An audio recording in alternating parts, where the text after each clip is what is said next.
Helo, a chroeso I sesiwn 3 o sesiwn Trosedd a Chosb. Heddi byddwn edrych ar anrhefn ddiwydiannol ac amaethyddol yn ystod y chwyldro diwydiannol. Felly mae hwn yn dod o uned natur ac achosion o drosedd.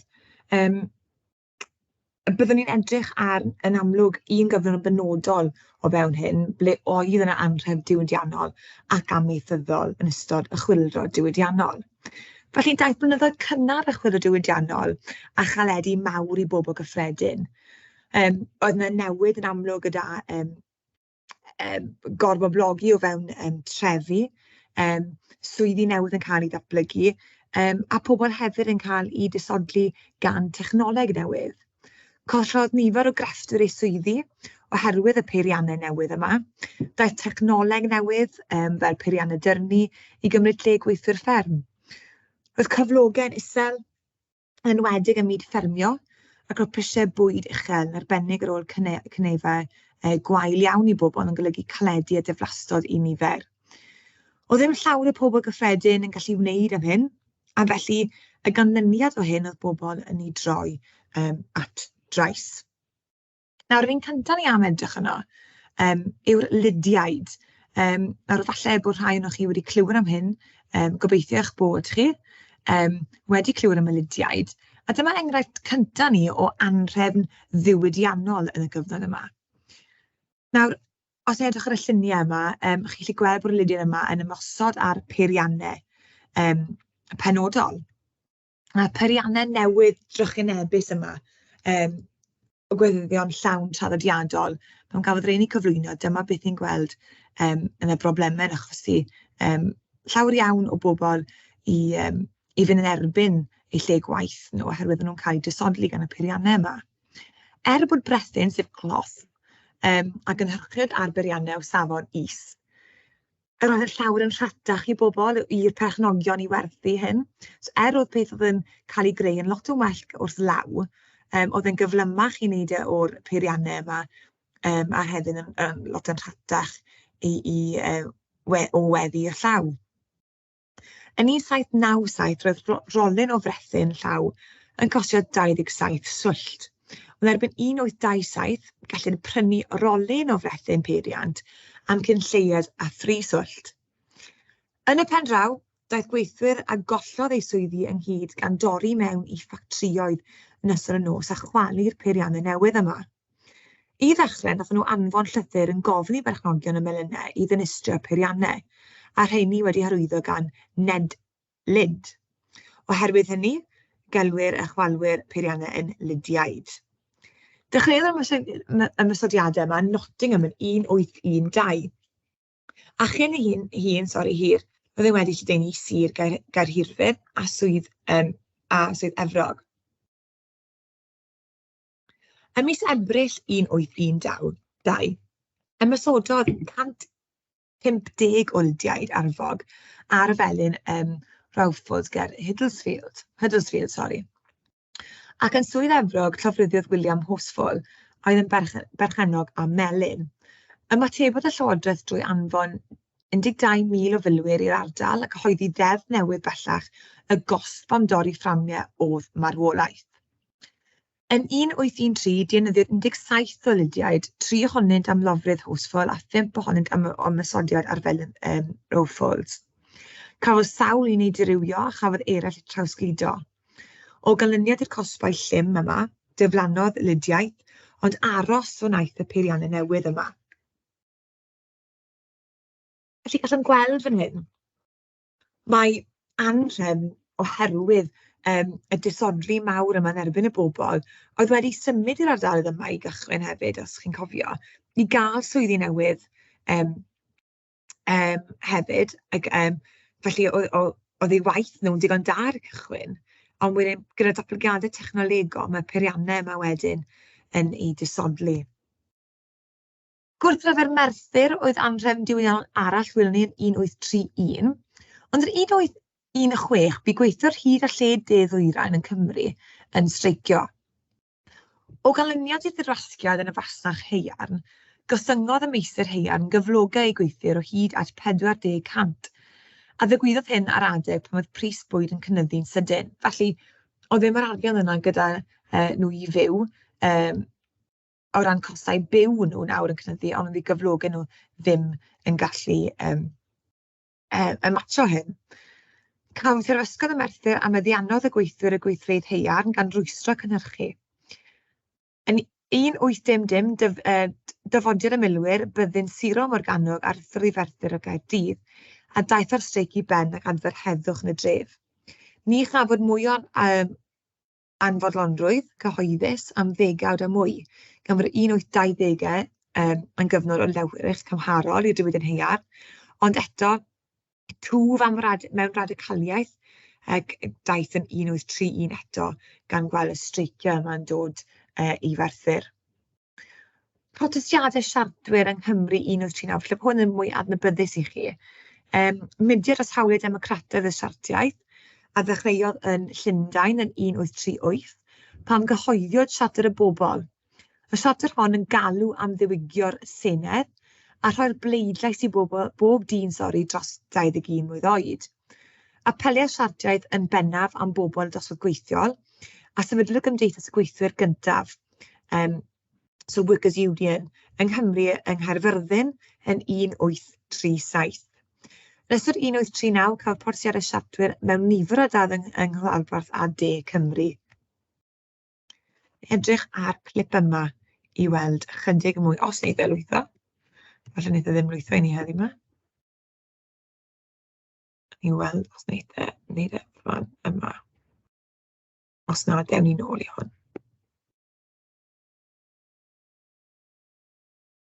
Ok. Na i anfon y link am y fideo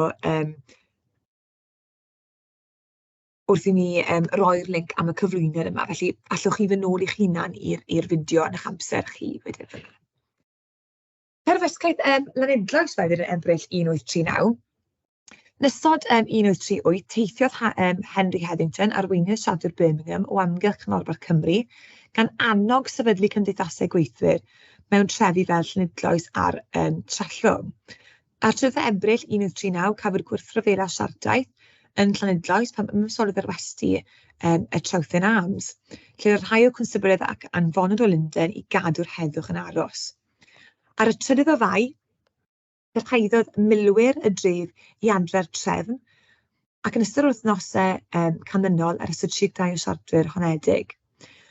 Anofwyd hwyr llys a fe cafod yn euog a'i dedfryd naill ai'r carchar neu ei trawsgludo tramor.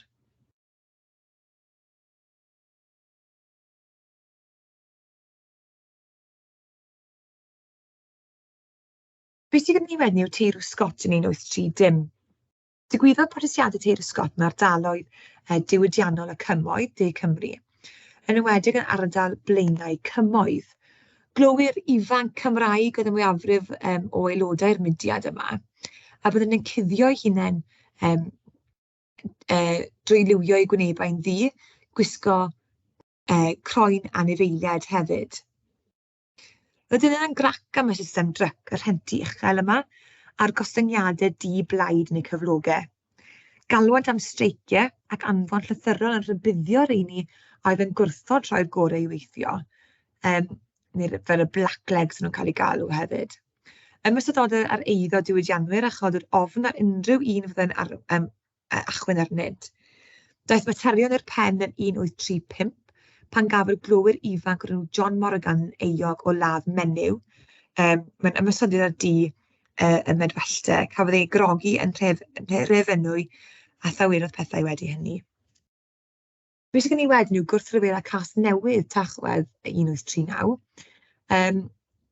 Digwyddodd mwyafrif o drais gan y siartwyr yng Nghas Newydd yn Ne-ddwyrain Cymru, fel bwriad y siartwyr lleol John Frost, Dyffryn Williams a William Jones, oedd arwain gorymdaeth o 20,000 o ddynion o'r coedion Glebwy a Ffont y Pŵl drwy'r Cymoedd i Gasnewydd. Fel digwyddodd hi, 500 yn unig oedd ar yr ymdaith.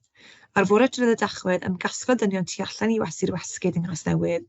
Roedd awdurdod i gosod 30 o filwyr tu mewn i'r gwesti, wrth i'r dorf ymgasglu tanwyd bwledi ac o ganlyniad bu farw 8 o siartwyr ac yn awyd llawer ohonynt.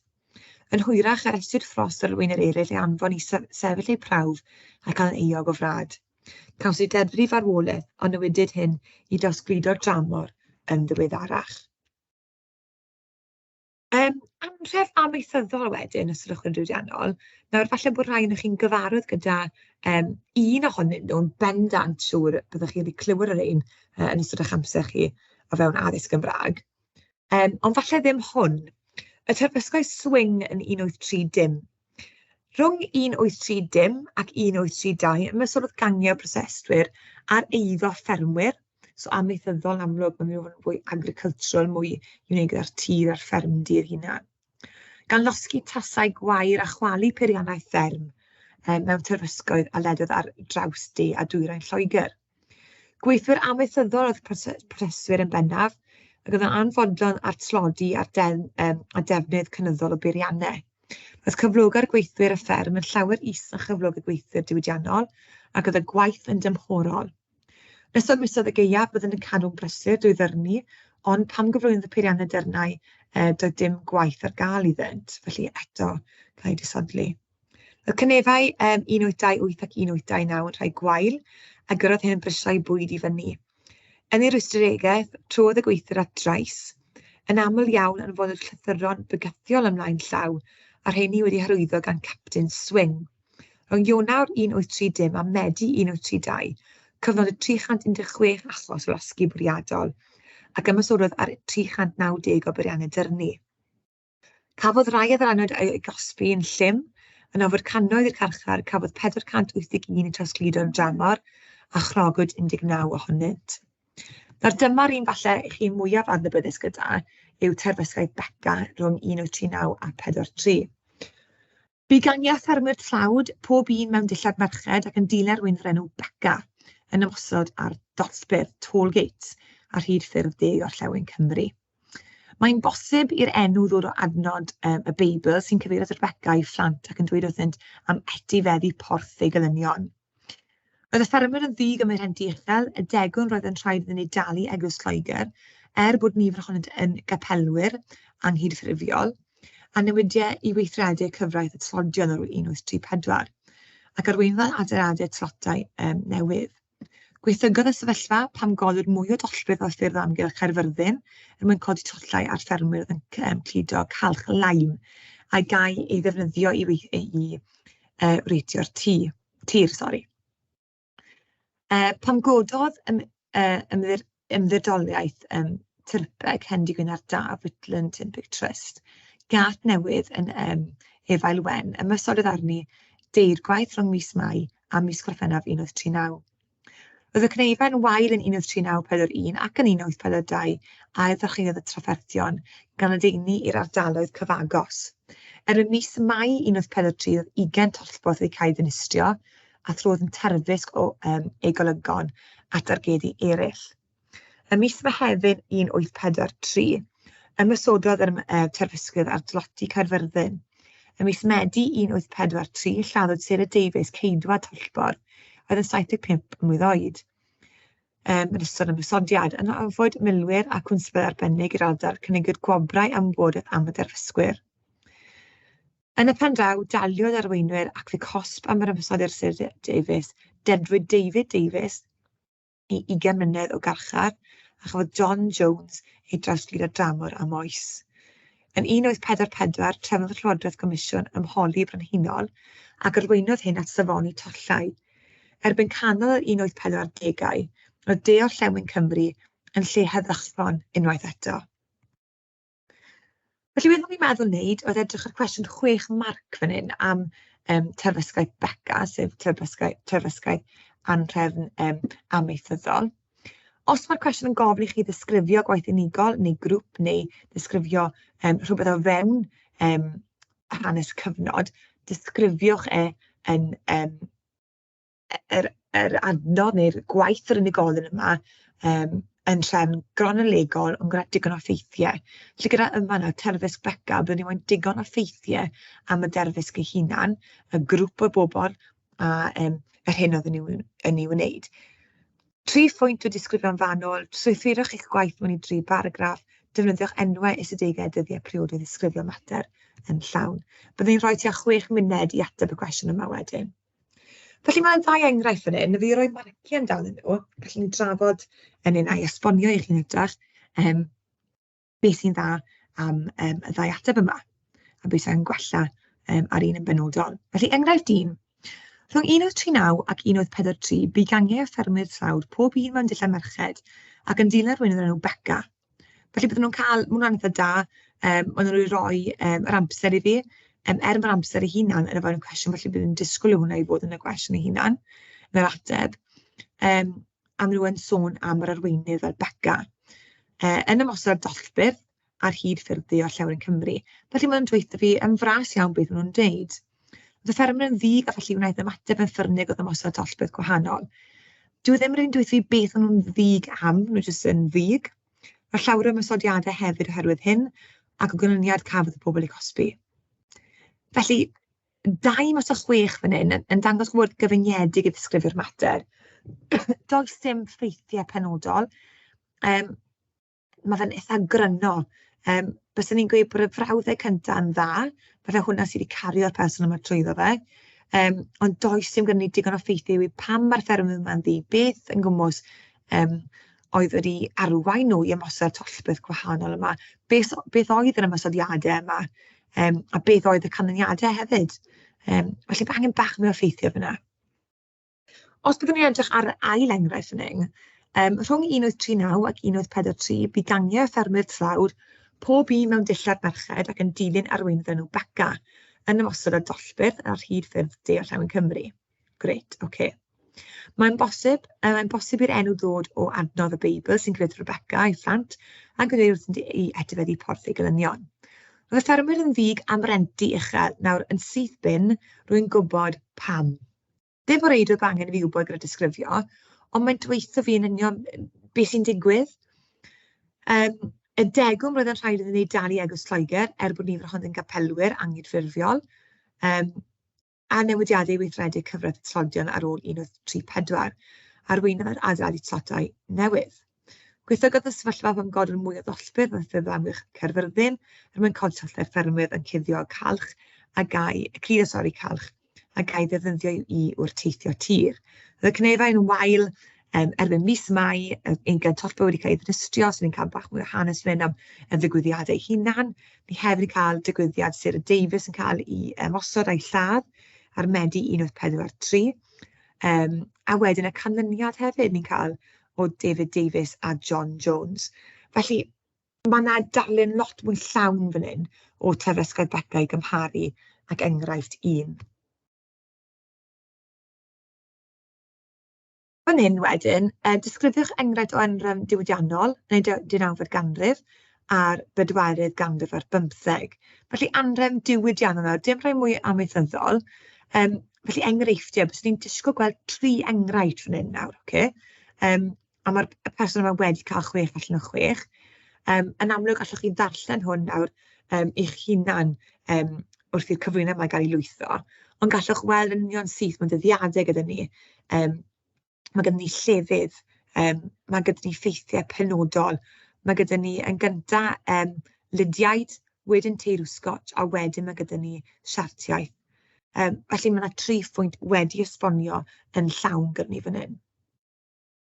Os bys ni'n edrych ar cwestiwn 12 marc gyda chi, nawr, yn yr arholiad, mi fydd angen 15 munud i chi gyflawni'r cwestiwn yma. Mae 2 amcan asesu yma.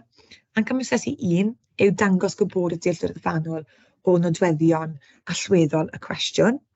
A wedyn amcan asesu 2 yw'r esbonio'r arddocad yma neu pwysigrwydd y mater sydd o'ch blaenau chi. Ydych chi'n esbonio fe yn llawn. Felly gyda cwestiwn esbonio, dych chi ddim yn disgrifio, ond chi'n dweud mae yna effaith i rhywbeth. Mae rhywbeth wedi digwydd, mae yna ffactor, mae yna rheswm pam. Felly byddwn ni moyn gweld 3 ffactor manwl neu 3 paragraff am pam oedd Anrhefn amaethyddol. Felly, esboniwch pam oedd Anrhefn diwydiannol 19fed ganrif a'r 15 ganrif ar 15. Yn union syth fe na dechrau'r ateb y person yma, maen nhw'n rhoi pam. Maen nhw'n cyfeirio at y cwestiwn. So, daeth blynedd cynnar y chwyldriannol a chaledu mawr i bobl cyffredin, colli nifer o grefftwyr eu swyddi oherwydd eu peiriannau. Doedd technoleg newydd oedd pren y dyrnu i gymryd lle gweithio'r fferm, oedd cyflogau'n isel, yn enwedig y myd ffermio. ac roedd prisiau bwyd uchel arbennig ar ôl y cnefau gwael yn golygu caledu a diflasodd i nifer. Popeth sydd wedi chwaraeo yn oren yw'r A2 yma, okay? Ydy nhw'n yn esbonio fe'n llawn gan roi cyd-destun i fi, gan roi yn y dydd yn y cwestiwn. Ydyn nhw'n gweud pam, okay? Ydy'r pam yn glir.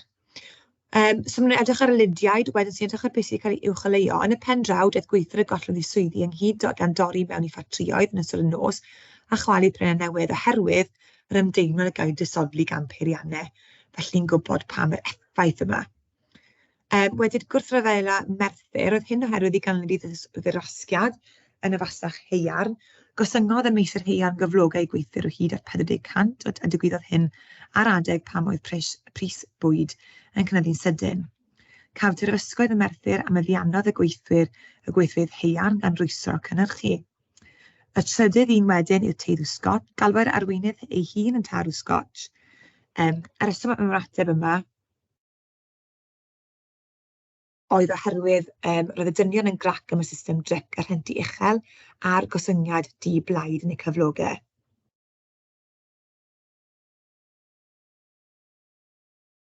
Felly, chi wedi gweld fyna, mae yna 3 enghraifft, 3 phwynt, wedi esbonio'n glir gyda'ch ffeithiau chi, a wedi esbonio pam wedyn. Okay? So dyna beth sy'n bwysig gyda'r esbonio, gyda cwestiwn esbonio 12 Mart, bod y pam yna yn glir iawn trwy gydol. Na gobeithio bod hyn wedi bod yn sesiwn fyddiol i chi o ran anrhefn diwydiannol ac anrhefn amaethyddol. Na i wneud yn siŵr bod y clipiau fideo yna hefyd yn cysylltiedig gyda'r ffeil yma i chi, fe bod chi'n gallu pori trwyddo reina wrth adolygu y testun yma. Diolch yn fawr.